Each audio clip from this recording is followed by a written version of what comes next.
Good Saturday morning. I'm First Alert Meteorologist Trevor Gibbs. We are tracking the tropics each and every day this hurricane season, and there is one area of interest in the southwestern Gulf, though it does have a low probability of development. You can see here in the cloud pattern disorganized showers and thunderstorms. That'll be lifting north, riding along the Mexico coast over the next couple of days, and then perhaps moving inland into parts of Texas before potentially reemerging into the far northern Gulf, where there could be some gradual development, though that is unlikely at this point in time, and the odds of any development are low over the next 5 to 7 days. The rest of the Atlantic is extremely quiet. There's a lot of wind shear in place, and we continue to track an El Niño, which has officially begun, according to the National Weather Service and the National Oceanic and Atmospheric Administration, as sea surface temperatures in the eastern Pacific have now risen above the threshold for an El Niño to officially begin, and it is expected to strengthen quite a bit over the course of this summer and this fall. As we look back in time over previous El Niños and La Niñas, the most recent El Niño was 2023 to early 2024.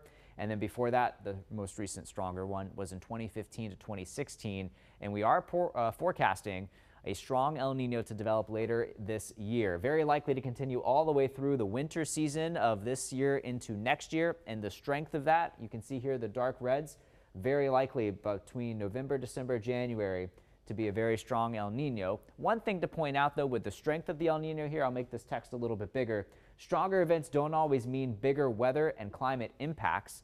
Stronger events can make it more likely that certain impacts could occur. So what do those impacts look like? Well, one, in the Atlantic means the hurricane season typically is quieter in terms of the number of named storms, hurricanes, and major hurricanes. And in Northeast Florida and Southeast Georgia, we typically have a slightly drier, wet season. We love less hurricane activity, but remember, it only takes one to make it a bad season. And El Niños are notorious for giving the southeastern U.S. rounds of severe weather in the fall and winter with a jet stream overhead. So we'll likely have an active winter season when it comes to severe storms.